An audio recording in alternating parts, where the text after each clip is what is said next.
اب حج کے آخری جو مناسک ہیں ان کا ذکر کرتے ہیں. 10 ذی الحجہ یوم النحر ہے. یوم النحر کی فضیلت بھی ہے. رسول اللہ صلی اللہ علیہ وسلم نے فرمایا اللہ کے نزدیک سب سے افضل دن یوم النحر اور اس کے بعد یوم القر 11 ذی الحجہ ہے. عبداللہ بن عمر کہتے ہیں کہ رسول اللہ صلی اللہ علیہ وسلم نے نحر کے روز حجۃ الوداع میں جمرات کے درمیان کھڑے ہو کر لوگوں سے پوچھا یہ کون سا دن ہے؟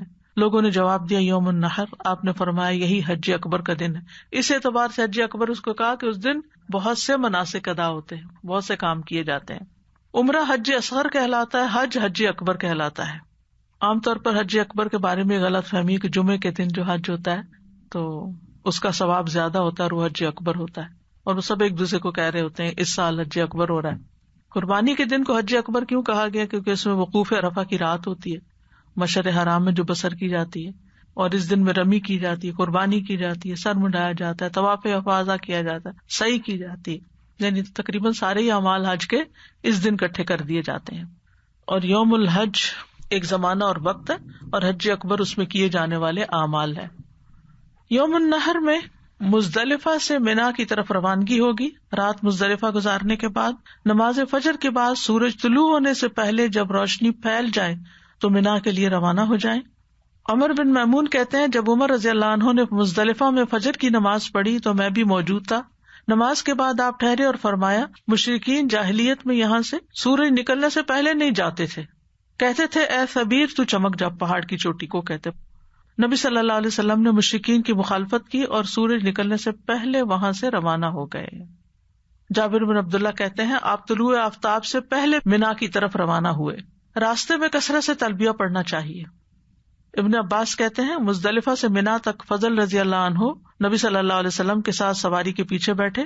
وہ کہتے ہیں کہ نبی صلی اللہ علیہ وسلم جمرہ عقبہ کی رمی تک برابر تلبیہ کہتے رہے. مزدلفہ سے منا آتے ہوئے سکون اور وقار کے ساتھ آنا چاہیے, کیونکہ سبھی لوگ اس وقت جا رہے ہوتے ہیں, بہت رش ہو رہا ہوتا ہے, تو جلد بازی نہیں کرنی چاہیے. فضل بن عباس کو آپ صلی اللہ علیہ وسلم نے اس موقع پہ اپنے پیچھے بٹھا اور فرمایا لوگوں نیکی گھوڑے اور اونٹ دوڑانے میں نہیں, سکون سے چلو. اور میں نے نہیں دیکھا کہ کوئی سواری اپنے دونوں پاؤں اٹھا کر چل رہی ہو حتیٰ کہ آپ منا میں آ گئے. یعنی دونوں پاؤں کیسے اٹھاتے؟ آپ گھوڑے کی دوڑ کو دیکھیے, اگلے دونوں پاؤں کٹھے اٹھا لیتے, ایسے نہیں کوئی سواری دوڑ رہی تھی, چل چل کے سب جا رہے تھے. ہاں, وادی محصر سے تیزی سے گزرنا چاہیے. یہاں آپ نے تیزی سے اونٹنی کو چلایا اور اس درمیانی راستے سے چلنا شروع کیا جو جمرہ کبریٰ کی طرف نکلتا ہے. آپ نے فرمایا وادی محصر میں نہ رکو, یہ وہ وادی ہے جہاں اصحاب الفیل پہ عذاب نازل ہوا تھا, ان کا لشکر یہاں تباہ کیا گیا تھا, تو آپ نے فرمایا یہاں سے تیزی سے گزر جاؤ. 10 ذی الحجہ کو کرنے والے 4 اہم کام ہیں. منا پہنچ کر سب سے پہلے جمرہ عقبہ کو جو مکہ کی طرف ہے اس کو کنکریاں مارنی چاہیے, پھر قربانی کرنی چاہیے, پھر بال منڈوانے چاہیے, اس کے بعد مکہ جا کر طواف کرنا چاہیے. یہ اس کی اصل ترتیب ہے. لیکن اگر کوئی جان بوجھ کر یا بھول کر آگے پیچھے کر دے تو کوئی حرج نہیں. تو سب سے پہلا کام رمی جمرات ہے. انس بن مالک کہتے ہیں رسول اللہ صلی اللہ علیہ وسلم منا تشریف لائے تو پہلے جمرہ عقبہ پر آئے اور اسے کنکریاں ماری. یہ کنکریاں کیوں ماری جاتی ہیں اس کی تاریخ ہے. نبی صلی اللہ علیہ وسلم نے فرمایا جب ابراہیم خلیل اللہ مناسک حج ادا کرنے آئے تو شیطان ان کے سامنے جمرہ عقبہ کے پاس آیا تو انہوں نے اسے 7 کنکریاں ماری یہاں تک کہ وہ زمین میں گھس گیا, نیچے دس گیا. پھر وہ ان کے پاس دوسرے جمرہ کے پاس آیا, انہوں نے اسے 7 کنکریاں ماری یہاں تک کہ وہ زمین میں گھس گیا. پھر وہ ان کے پاس تیسرے جمرے کے پاس آیا, انہوں نے پھر اسے 7 کنکریاں ماری تو وہ زمین میں گھس گیا. ابن عباس فرماتے ہیں تم شیطان کو کنکریاں مارتے ہو اور اپنے والد ابراہیم کی پیروی کرتے ہو, یعنی ان کی سنت کی پیروی کر رہے ہوتے ہو. تو یہ بات ذہن میں رہنی چاہیے. رمی کی فضیلت, نبی صلی اللہ علیہ وسلم نے فرمایا تمہارا جمرات کو کنکریاں مارنا تو تمہارے ہر کنکری مارنے کے بدلے ایک کبیرہ گناہ جو ہلاک کرنے والا تھا اس کا کفارہ ہو جاتا ہے. زندگی میں جو کبیرہ گناہ کیے ہوتے ہیں انسان نے, ان میں سے ایک ایک کنکری کے ساتھ ایک ایک گناہ مٹتا جاتا ہے, کفارہ ہوتا جاتا ہے. نبی صلی اللہ علیہ وسلم نے فرمایا جب تم کنکریاں مارو گے تو یہ قیامت کے دن تمہارے لیے نور ہوں گی. دوسرا فائدہ ہے یہ, جب تم کنکریاں مارو گے تو یہ تمہارے لیے قیامت کے دن نور ہوں گی. نبی صلی اللہ علیہ وسلم نے فرمایا جب تم کنکریاں مارتے ہو تو تم میں سے کوئی نہیں جانتا اسے کیا ملے گا, یہاں تک کہ اللہ اسے قیامت کے دن پورا پورا صلہ دے گا. یعنی گناہ تو کفارہ ہو گیا، لیکن ملے گا کیا وہ قیامت کے دن اللہ بتائے گا کیا ملے گا. جیسے روزے کا رمی سے پہلے تلبیہ بند کر دینا چاہیے. ابن عباس کہتے ہیں کہ نبی صلی اللہ علیہ وسلم نے مزدلفہ سے لوٹتے وقت فضل بن عباس کو اپنے پیچھے سوار کرایا تھا. فضل رضی اللہ عنہ نے خبر دی کہ آپ رمی جمرہ تک برابر لبیک پکارتے رہے. رمی کا وقت آغاز کیا ہے؟ سورج طلوع ہونے کے بعد سے افضل وقت ہے، اگرچہ اس سے پہلے اندھیرے میں بھی معذور لوگ ضعیف اور کمزور کر سکتے ہیں. تو جمرہ عقبہ یہ پہلا جمرہ ہے جس کو کنکریاں ماری جاتی ہیں. یہاں عید کے دن یعنی یوم النحر کو طلوع شمس کے بعد رمی کی جاتی ہے. باقی 2 دن سورج کے زوال کے بعد کنکریاں ماری جاتی ہیں. پہلے دن سورج نکلنے کے بعد صرف ایک جمرے کو کنکری ماری جاتی ہے. پہلے دن تینوں جمرات کو نہیں ماری جاتی. اگر ایک صحیح سلامت صحت مند انسان بغیر کسی عذر کے سورج نکلنے سے پہلے ہی جمع کر لے تو اس کو دوبارہ کرنی ہوگی. لیکن جس کا عذر معذوری ہے وہ اور بات ہے. عورتیں، بچے، بیمار یہ اگر 9 ذی الحجہ کی رات کو کنکریاں مار لیں یا صبح صبح مار لیں تو کوئی حرج نہیں. رمی کا آخری وقت عید کے دن غروب شمس تک ہے، یعنی اس صبح سے لے کے شام تک سورج غروب ہونے سے پہلے تک آپ کو مارنی ہے. لیکن اگر کوئی بہت دور ہے جمرات سے اور چل چل چل چل کے پہنچتے پہنچتے سورج ڈوب گیا اس کا تو کوئی بات نہیں، مار لے. ایک جینوئن ریزن ہے اگر اس نے سستی نہ کی ہو. ابن عباس کہتے ہیں کہ نبی صلی اللہ علیہ وسلم سے ایک آدمی نے پوچھا کہ شام ہونے کے بعد میں نے رمی کی ہے. آپ نے فرمایا کوئی حرج نہیں. جمرہ عقبہ کو الگ الگ 7 کنکریاں مارنی ہے. ٹھیک ہے. جابر بن عبداللہ کہتے ہیں آپ جمرہ کے پاس آئے جو درخت کے پاس ہے، اس وقت وہاں درخت تھا. آپ نے اس کو 7 کنکریاں ماری، ہر کنکری مارتے ہوئے اللہ اکبر کہتے، اور یہ انگلی پر رکھ کر ماری جانے والی کنکری کے برابر تھی. وہ بچے نہیں کھیلتے بنٹے جس کو کہتے ہیں. ہر کنکری کو مارتے وقت اللہ اکبر کہنا چاہیے. دھکم پیل سے بچنا چاہیے. رسول اللہ صلی اللہ علیہ وسلم جمرہ عقبہ کو کنکریاں مار رہے تھے اور فرما رہے تھے اے لوگوں ایک دوسرے کو قتل نہ کرنا، ایک دوسرے کو تکلیف نہ پہنچانا. جب جمرات کی رمی کرو تو اس کے لیے مٹر کے دانے کی طرح کی کنکریاں استعمال کرو، بہت چھوٹی، کیونکہ جیسے چنے کا دانا ہوتا ہے. یہ بڑے بڑے پتھر نہیں اٹھا لینا کیونکہ کہیں ایسا نہ ہو کسی اور کو جا لگے. کنکریاں مارتے وقت غلوب سے بچنا چاہیے. اب دیکھیں کہ اسی موقع پہ اسٹیمپیڈ میں کتنے لوگ مر جاتے ہیں، جہاں آپ نے خاص فرمایا کہ قتل نہ کرنا، کسی کو تکلیف نہ دینا، پھر آپ نے فرمایا غلوب نہ کرنا. ابن عباس کہتے ہیں میں نے آپ کے لیے 7 کنکریاں چنی، وہ چنے کے دانے کے برابر تھیں. آپ ان کو اپنے ہاتھ میں لے کر حرکت دینے لگے. آپ نے فرمایا ان جیسی کنکریاں مارو. پھر آپ نے فرمایا اے لوگوں تم دین میں غلوب یعنی حد سے مت بڑھو، اس سے بچو، کیونکہ تم سے پہلے لوگوں کو دین میں غلوب کرنے نے ہی ہلاک کیا تھا. مشکل میں پڑ گئے تھے وہ جو اپنی طرف سے آپ چیزیں بڑھا دیتے ہیں. کنکریاں مارنے کے بعد وہاں دعا کے لیے نہ رکنا. ٹھیک ہے. اس میں بھی کتنی حکمت ہے. کیا حکمت ہے؟ بالکل. آپ جمرہ عقبہ کے پاس آئے تو 7 کنکریوں سے رمی کرتے اور ہر کنکری کے ساتھ اللہ اکبر کہتے، اس کے بعد واپس ہو جاتے اور دعا کے لیے نہیں ٹھہرتے. کنکریوں کے لیے نائب بنانے کی رخصت ہے، یعنی اگر کوئی خود نہیں پہنچ سکتا بیماری کی وجہ سے یا کسی اور مشکل سے تو وہ کسی کو اپنا وکیل بنا سکتا ہے، اپنا نائب بنا سکتا ہے. جیسے چھوٹا بچہ ہے تو چھوٹا بچہ تو خود رمی نہیں کر سکتا نا، اس کے بہاف پر اس کے پیرنٹس ہی کریں گے، تو ایسا کیا جا سکتا ہے. اسی طرح بہت بھاری جسم کے لوگ جو صحیح طور پہ چل نہ سکتے ہوں، کیونکہ اس موقع پر پھر وہ دھکم پیل کا شکار ہو سکتے ہیں یا دوسروں کے لیے راستہ بلاک کر سکتے ہیں. جو کسی وجہ سے رمی نہ کر سکے اور کسی کو نائب بھی نہ بنا سکے تو پھر وہ دم دے، اس پر ایک جانور کی قربانی ہوگی. کچھ افعال ایسے ہیں جو غیر مسنون ہیں جو نہیں کرنے چاہیے رمی سے پہلے، جیسے کنکریاں دھونا، ساری کنکریاں بیک وقت اٹھا کے پھینک دینا، قوت قدرت طاقت کے باوجود خود سے کنکریاں نہ مارنا، کسی اور کو کہنا تم مار دو، میں پیچھے کھڑا ہوں تم آگے جا کے مارو، ایسے نہیں کر سکتے. پھر رمی کے لیے پتھر اور جوتے استعمال کرنا. لوگ ہر چیز پھینک رہے ہوتے ہیں، باٹلز اور جوتے اور کپڑے اور جو ہاتھ میں آتا ہے، اور کچھ لوگ شیطان کو گالیاں دے رہے ہوتے ہیں وہاں، تو ایسی کوئی چیز نہیں کرنی چاہیے. پھر اسی طرح دعائیں چھوڑ کے یا اللہ اکبر چھوڑ کے باتیں کرتے ہوئے کنکریاں مار رہے ہیں اور تبصرہ ساتھ کر رہے ہیں، یہ بھی نہیں کرنا چاہیے. یہ وقت اللہ کو یاد کرنے کے لیے ہے. اور اگر انسان کو یہ یاد رہے کہ ایک کنکری کے بدلے ایک کبیرہ گناہ جو ہلاک کرنے والا تھا وہ معاف ہو رہا ہے، تو پھر انسان کے دل کی حالت کیا ہوگی؟ اپنے گناہ یاد آئیں گے اور ساتھ ایک خوشی ہوگی کہ الحمدللہ اللہ مجھے یہاں لے کر آیا ہے کہ جہاں میرے گناہوں کی بخشش ہو رہی ہے. اس لیے کہ عام طور پر ہم جو کتابیں پڑھتے ہیں نا ان میں صرف اب یہ کرنا ہے، اب یہ کرنا ہے، اب یہ کرنا ہے، اور ہم بھی اگر کوئی ذرا سی بات ایکسٹرا بتائے تو کہتے ہیں اتنا کچھ نہیں ہمیں یاد رہتا. حج گروپس میں بھی نہیں بتاتے. حج کا صرف ظاہری پہلو بہت ایلیبوریٹ کیا جاتا ہے، جو اس کا روحانی پہلو ہے یا اس کا جو مقصد ہے یا اس کے جو مینرز ہے یا اس کا جو ادب ہے اس کا خیال نہیں رکھا جاتا، جو کہ ایکولی امپورٹنٹ ہے. ورنہ بیلنس کس طرح ہوگا؟ اسی طرح اگر آپ صرف ادب کا پہلو ہی نمایاں کریں اور آپ ریچولس کو نہ سیکھیں تو وہ بھی ٹھیک نہیں ہے. اس کو ادا صحیح طور پر نہیں کریں گے تو آپ کا صحیح حج نہیں ہوگا. تو راستے میں ہنگامہ، شور و غل اور باتیں، ان سے بھی پرہیز کرنا چاہیے. دوسرا کرنے کا کام قربانی ہے. یاد رکھیے حج قران اور حج تمتع کرنے والے کے لیے قربانی کرنا لازم ہے. آپ میں سے کوئی بتائے گا کہ قربانی کیوں کی جائے اس موقع پر؟ ایک تو عبادت سمجھ کر، ان صلاتی و نسکی، یہ حج کے مناسک میں سے ایک منسک ہے، اور دوسرا شکرانے کے طور پر کہ اللہ سبحانہ وتعالیٰ ہمیں یہاں لے آیا ہے تو اس موقع پر میں ایک جانور قربان کر رہا ہوں. کیونکہ عام طور پر ہم جب کوئی خوشی کا موقع ہوتا ہے، جیسے بچہ پیدا ہوتا ہے تو عقیقہ کرتے ہیں، یا عید کا موقع ہوتا ہے کہ اللہ نے ہمیں یہ خوشی کا دن دیا تو ہم قربانی کرتے ہیں، اضحیہ حضرت ابراہیم کی سنت کی پیروی کرتے ہوئے. تو حج کے موقع پر بھی جو قربانی ہے وہ بھی ایک شکر ادا کرتے ہوئے، یعنی شکران نعمت کے طور پر کرنی چاہیے. قرآن مجید کی سورۃ البقرہ کی آیت نمبر 196، جس کا ہم ایک پروگرام میں بہت تفصیل سے ڈیٹیل سے مطالعہ کر چکے ہیں، وہ اس سلسلے کی دلیل ہے. فمن تمتع بالعمرۃ الی الحج فمستیسر من الہدی، اور جو قربانی یہاں کی جاتی ہے اس کو ہدی کہتے ہیں، اور جو ہدی نہ دے سکے وہ پھر 10 روزے رکھے، 3 ایام حج میں اور 7 گھر واپس جا کر. لیکن اگر کوئی روزے بھی نہیں رکھ سکتا تو بہرحال اس کو قربانی کرنی ہوگی، یعنی چاہے پھر کسی سے لے کے کچھ کرے.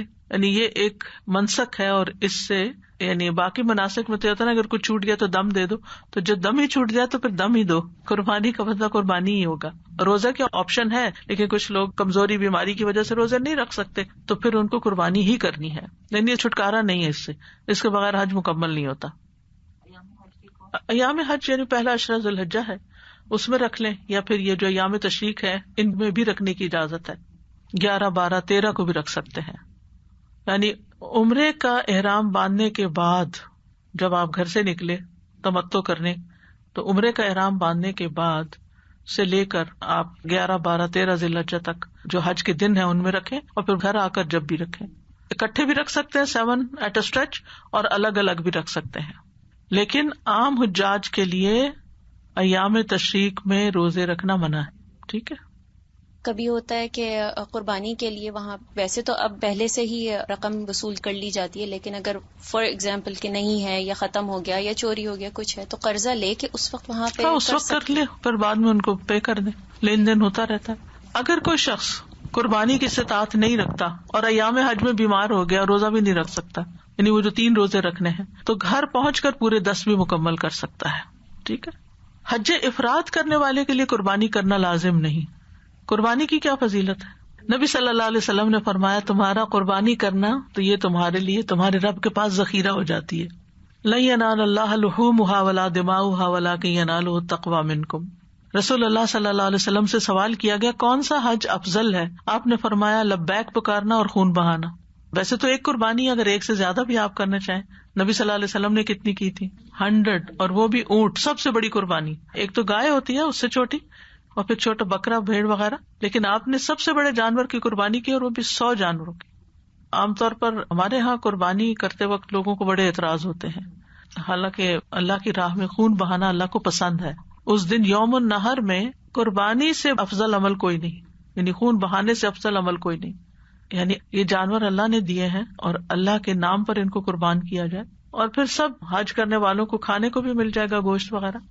تو قربانی رب کے لیے، رب کا قرب پانے کے لیے. فصل لربک وانحر. نبی صلی اللہ علیہ وسلم نے فرمایا اللہ کے نام پر جس مہینے میں چاہو ذبح کر سکتے ہو. کچھ لوگ تو صدقے کے بکرے کے پیچھے پڑ گئے کہ اس کی بھی ضرورت نہیں، یہ ایسے ہی لوگ کرتے رہتے ہیں. حدیث میں کیا آتا ہے، مسند احمد کی روایت ہے، اللہ تبارک و تعالی کے نام پر جس مہینے میں چاہو ذبح کر سکتے ہو، اللہ عز و جل کے لیے نیکی کیا کرو اور لوگوں کو کھانا کھلایا کرو، یعنی اللہ ہی کی خاطر کھلایا کرو، یعنی یہ بھی افضل اعمال میں سے ہے. تو قل ان صلاتی و نسکی و محیای و مماتی للہ رب العالمین. اور پھر تقوی کے حصول کے لیے، یعنی قربانی کرنے سے تقوی حاصل ہوتا ہے. یاد رکھیے ترتیب میں کنکریاں مارنے کے بعد قربانی ہوگی، لیکن اگر بہت رش ہے، لوگ ادھر جا رہے ہیں اور کچھ لوگ قربانی کو چلے گئے اور بعد میں کنکریاں مارے، تب بھی ٹھیک ہے. نبی صلی اللہ علیہ وسلم نے ایسے ہی کیا کہ پہلے جمرہ عقبہ کو، جو مکہ کی طرف ہے، اس کو کنکریاں ماری، پھر مینا میں اپنی منزل پہ تشریف لائے اور قربانی کی. قربانی کا وقت جو ہے 10 ذوالحجہ سے لے کر 13 ذوالحجہ تک ایام تشریق سارے کے سارے قربانی کے دن ہیں. آپ صلی اللہ علیہ وسلم نے فرمایا وَكُلُّ أَيَّامِ التَّشْرِيقِ ذَبْحٌ، تمام ایام تشریق ذبح کے ایام ہیں. یہ قربانی منا یا مکہ میں کسی بھی جگہ پہ کی جا سکتی ہے. نبی صلی اللہ علیہ وسلم نے فرمایا منا کی تمام جگہ قربان گاہ ہیں. اب تو وہ ایک ایریا مخصوص کر دیا، بہت اچھا ہے، لیکن اگر اس کے علاوہ کسی کا گھر ہے مکہ میں اور واپس جا کے وہاں کر رہا ہے تو بھی ٹھیک ہے. اور استطاعت کے مطابق ایک سے زیادہ جانور بھی قربان کر سکتے ہیں. حج اور عمرے میں اونٹ کی قربانی کے 7 حصے ہیں. عام طور پر 10 لوگ بھی اونٹ میں شریک ہو سکتے ہیں، لیکن حج کے موقع پر 7 ہی ہوں گے. جابر کہتے ہیں ہم رسول اللہ صلی اللہ علیہ وسلم کے ساتھ حج کا احرام باندھے ہوئے تلبیہ کہتے ہوئے نکلے تو رسول اللہ صلی اللہ علیہ وسلم نے ہمیں حکم دیا کہ ہم اونٹ اور گائے کی قربانیوں میں 7 آدمی شریک ہو جائیں. تیسرا کرنے کا کام حلق یا تقصیر ہے. یہ قربانی کے بعد ہوگا. عورتیں صرف تقصیر کریں گی، مرد تقصیر یا حلق دونوں کروا سکتے ہیں. حلق کی فضیلت ہے، کیا فضیلت ہے؟ 3 دفعہ آپ نے رحمت کی دعا کی. اس کے علاوہ نبی صلی اللہ علیہ وسلم نے فرمایا تمہارا سر منڈوانا ہر بال کے بدلے جو تم منڈاتے ہو، ہر بال کے ایک نیکی لکھی جاتی ہے اور ایک گناہ مٹا دیا جاتا ہے. کتنا بڑا اجر ہے. اور یہ حج کے موقع پر ہی نہیں، عام حالات میں بھی. اچھا، بال کٹوانے سے افضل ہے بال منڈوانا، کہ پورا شیپ کر دیا جائے. دائیں طرف سے شروع کرنا چاہیے. عورت اپنے بال کاٹیں گی، یعنی تقریباً 2 پور کے برابر یا 1 پور بھی. اگر سر کی چٹیاں بنائی ہوئی ہے تو سب سے آخر میں نیچے سے بس کاٹ دینا بھی کافی ہے، ورنہ سارے بالوں میں سے تھوڑے تھوڑے پیچھے سے اتار دیں. مستحب یہی ہے کہ انگلی کے 1 پور کے برابر بال کاٹے جائیں، لیکن اگر تھوڑا کم بھی ہو تو خیر ہے. امام مالک کہتے ہیں اس بارے میں ہمارے ہاں کوئی حد بندی نہیں، البتہ سارے بال چاہے چھوٹے ہوں یا بڑے ان میں سے کاٹنا ضروری ہے، یعنی چاروں طرف سے کاٹے. کچھ لوگ ہوتے ہیں بس یہاں سے پکڑ کے ہلکا سا کاٹ دیں، پیچھے سے بھی کاٹیں. حلق یا تقصیر کے بعد تحلل اول ہو جاتا ہے. تحلل اول کا مطلب میں کیا ہے کہ انسان آدھا حلال ہو جاتا ہے، جس میں خوشبو لگا سکتا ہے، سلے ہوئے کپڑے پہن سکتا ہے، شکار کر سکتا ہے. بیوی کے سوا ہر چیز اس کے لیے حلال ہو جاتی ہے. تو ترتیب کیا ہوئی؟ سب سے پہلے رمی جمار، پھر قربانی، پھر سر منڈانا. لیکن آپ سے جب ان کے آگے پیچھے کر دینے کے بارے میں پوچھا گیا تو آپ نے فرمایا کوئی حرج نہیں. چوتھا کام طواف زیارہ یا طواف افاضہ، دونوں کہتے ہیں اس کو. یہ 10 ذوالحجہ کا آخری کام ہے.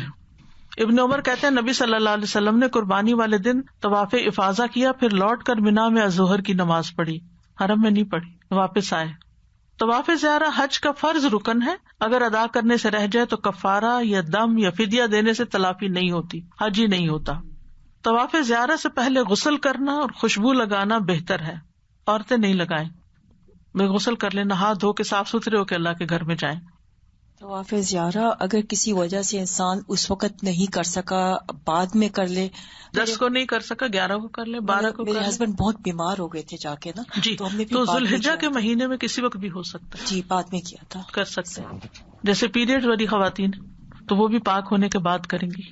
اگر وہ گھر چلی جائیں تو ان کا حج نہیں ہوا. لہٰذا اب علماء یہ اجازت دیتے ہیں کہ وہ ان کے بس کی بات نہیں کہ وہاں رک سکیں، اس لیے وہ صرف طواف کر لیں، طواف کے نفل نہیں پڑھیں اور نہ ہی وداع کا طواف کریں، لیکن 7 چکر لگا کر نکلیں. جو دور کے ٹریولرز جو جدہ وغیرہ کے ہیں یا مکہ میں رہتے ہیں یا سعودی عرب کے اندر رہتے ہیں، وہ دوبارہ آ جائیں، آ کے کر لیں ودن ذوالحجہ. یس، کیونکہ حج کے مہینوں میں ہے نا، حج ہی نہیں ہوتا اور کوئی دم شم اس پہ نہیں چلتا.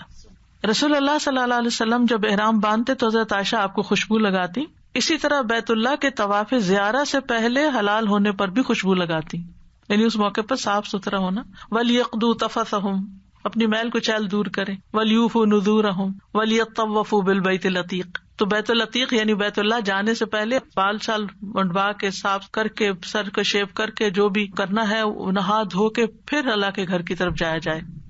طواف افاضہ جو ہے اس میں احرام نہیں پہنا جاتا، عام کپڑوں میں طواف کیا جاتا ہے، کلرفل طواف ہوتا ہے. جی ہاں. استباء اور رمل نہیں کیا جاتا. استباء اور رمل نہیں ہے، کندھا نہیں ننگا کرنا اس میں، اور دوڑنا بھی نہیں ہے. طواف کے بعد 2 رکعت نماز ادا کی جائے گی. اگر بیمار ہیں اور 10 تاریخ کو نہیں تو ایام تشریق میں کر لیں، اور اگر اس میں بھی نہیں تو بعد میں بھی ہو سکتا ہے. اس کے بعد بیوی سے تعلق بھی حلال ہو جاتا ہے، یعنی آپ کا حج مکمل ہو چکا ہے. مدینہ حج کا حصہ نہیں ہے، وہ مدینہ کی الگ زیارت ہے بس. ٹھیک ہے. اچھا، بعض لوگوں کا یہ سوال ہوتا ہے کہ کیا طواف کرتے ہوئے کعبہ کی طرف دیکھ سکتے ہیں یا نہیں دیکھ سکتے، کیونکہ بعض لوگ منع کرتے ہیں کہ نہیں، ادب کا تقاضا ہے، سیدھے چلو، ادھر مت دیکھو. اور اگر دیکھیں تو کیا ثواب ہوگا، یا اگر خانہ کعبہ کے مسجد میں بیٹھ جائیں صرف اس کو دیکھتے رہیں تو کیا ثواب ہوگا. تو بات یہ ہے کہ محض خانہ کعبہ کو دیکھتے رہنا کوئی ثواب کا کام نہیں، کوئی عبادت نہیں ہے. ہاں، اگر آپ اس کو دیکھ رہے ہیں اور اللہ کی عظمت کو یاد کر رہے ہیں اور اللہ کی نشانیاں آپ کو یاد آ رہی ہیں اور آپ کے دل کی حالت بن رہی تو یہ ثواب ہے، یعنی اللہ کی بڑائی، اللہ کی طاقت اور اس کی نشانیوں کی یاد دہانی. اور اگر آپ کے دل میں اللہ کی خشیت اور عظمت اور محبت پیدا ہو رہی ہے تو آپ ضرور دیکھتے رہیں، چاہے طواف میں چاہے اس کے بعد. ابن عباس کہتے ہیں کہ رسول اللہ صلی اللہ علیہ وسلم نے کعبہ کی طرف دیکھا اور فرمایا، تجھے مرحبا ہو، تو کتنا عظیم ہے، تیری حرمت کتنی عظیم ہے، لیکن ایک مومن کی حرمت اللہ کے ہاں تیری حرمت سے زیادہ عظیم تر ہے. تو یاد رکھیے، اگر کعبہ کو دیکھ کر آپ کے دل میں اللہ کی محبت پیدا ہوتی ہے تو آپ کا دیکھنا عبادت ہو جائے گا. پھر ہے صفا مروہ کی سعی. حج تمتع کرنے والے طواف افاضہ کے بعد سعی بھی کریں گے. قران کرنے والے صرف طواف کریں گے اگر وہ پہلے سعی کر چکے ہیں عمرے کے ساتھ، اور اگر انہوں نے پہلے نہیں کی تو اب کریں گے. یعنی قران اس میں بھی حج عمرہ ساتھ ہوتا ہے، لیکن ایک ہی احرام میں ہوتا ہے، ایک ہی گو میں ہوتا ہے. اس میں سعی یا شروع میں کر لیتے ہیں یا بعد میں کر لیتے ہیں، ایک سعی ہوتی. تمتع والے 2 دفعہ سعی کرتے ہیں، ایک دفعہ عمرے کے لیے اور ایک دفعہ پھر حج کے لیے، اور اس کے بعد پھر حج پورا ہوگا.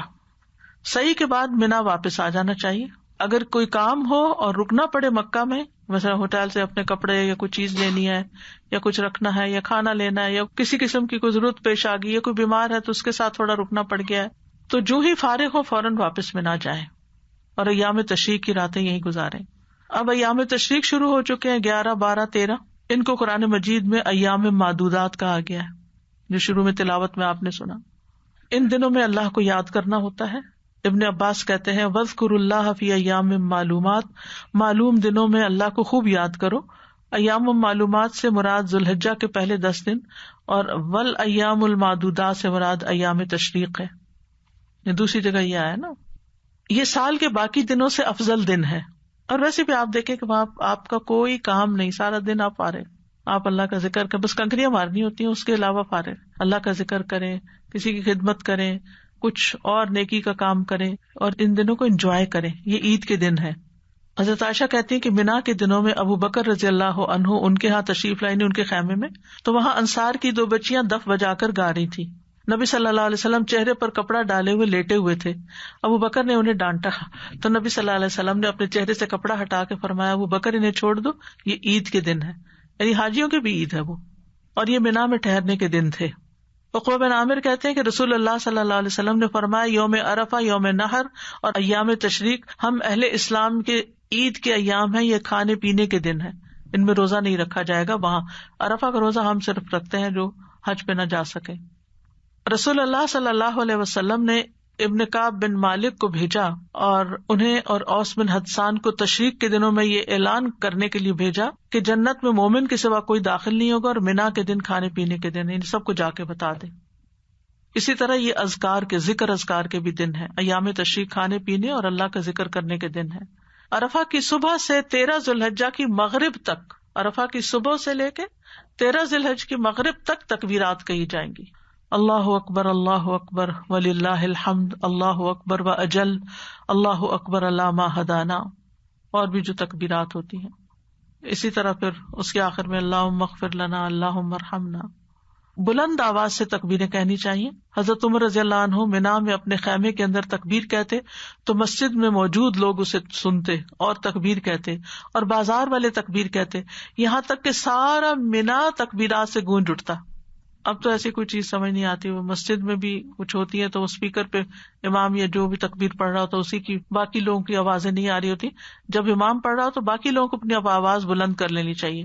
خواتین کے لیے تو رخصت ہے، لیکن مردوں کو بلند آواز سے پڑھنی چاہیے. ابن عمر منا کے ان دنوں میں نمازوں کے بعد اپنے بستر پہ، خیمے میں، مجلسوں میں، اپنے راستے میں، دن کے تمام حصوں میں تکبیرات کہتے رہتے. تکبیر اللہ کی بڑائی کا نام ہے کہ یہ اللہ نے ہمیں جو حج کا موقع دے دیا یہ اللہ ہی کی شان ہے اور اللہ ہی کے لیے ساری بڑائی ہے. انسان کسی غرور اور تکبر کا شکار نہ ہو. میمونہ رضی اللہ عنہا یوم النحر میں تکبیر کہتی. عورتیں ابان بن عثمان اور عمر بن عبدالعزیز کے پیچھے مسجد میں ایام تشریق کی راتوں میں مردوں کے ساتھ تکبیرات کہتی تھی، یعنی آگے وہ جیسے آمین کہتے ہیں نا سارے مل کے، ایسے ہی. صحابہ میں سے کوئی تکبیر کہتا اور کوئی تلبیہ بھی کہتا تھا اور کوئی ایک دوسرے کو برا نہیں کہتے تھے.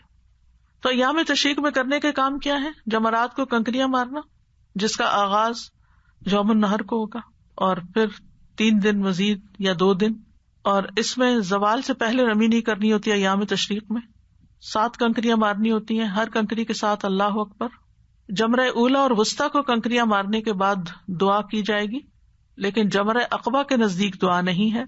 حضرت عائشہ بیان کرتی ہیں کہ آپ ایام تشریق کی راتیں منا میں ٹھہرے، سورج ڈھلنے کے بعد جمرات کو کنکریاں ماری، ہر جمرے کو 7 کنکریاں ماری اور ہر کنکری کے ساتھ اللہ اکبر کہا. پہلے اور دوسرے جمرے کے پاس کافی لمبی دیر تک رکے اور اپنی عاجزی اور زاری کا اظہار کیا. پھر تیسرے جمرے کو کنکریاں مارتے وقت اس کے پاس نہیں رکے اور یہاں بھی دیر تک کھڑے ہو کر دونوں ہاتھ اٹھا کر دعائیں کی.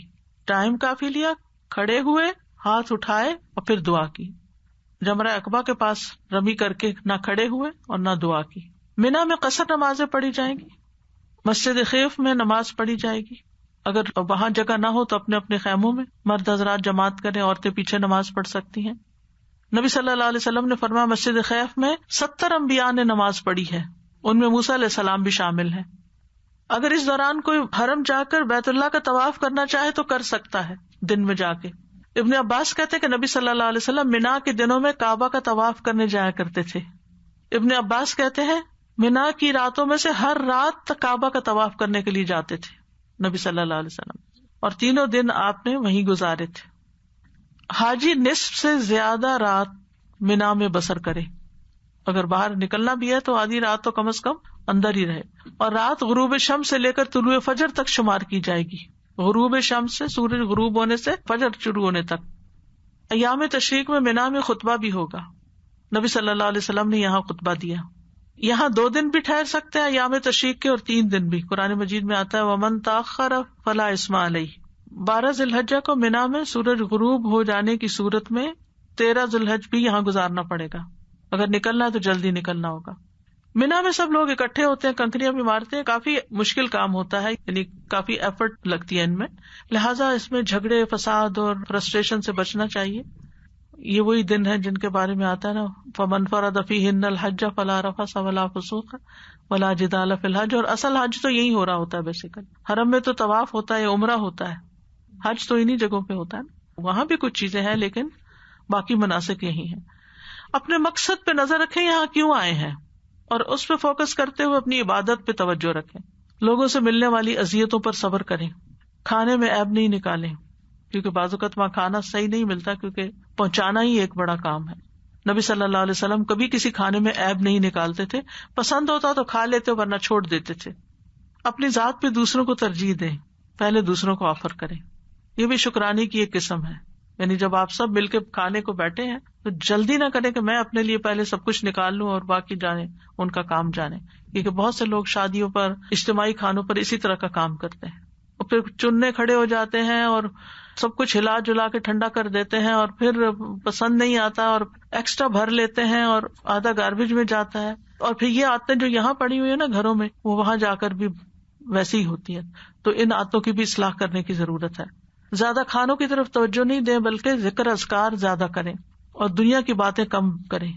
نبی صلی اللہ علیہ وسلم نے فرمایا عنقریب آخری زمانے میں ایسے لوگ ہوں گے جو مسجدوں میں حلقوں کی صورت میں بیٹھیں گے، یعنی گروپس بنا کے. ان کی سب سے بڑی فکر دنیا ہوگی. ایسے لوگوں کے پاس نہ بیٹھنا، اللہ کو ایسے لوگوں کی ضرورت نہیں. تھکاوٹ ہوگی لیکن تھکنے کے باوجود عبادت میں ہی رغبت رکھیں. بعد جماعت نمازیں مرد حضرات لازمن پڑھیں اور دوران حج اور واپسی تک قصر پڑھتے رہیں، الگ الگ ٹائم پر ان جگہوں پر.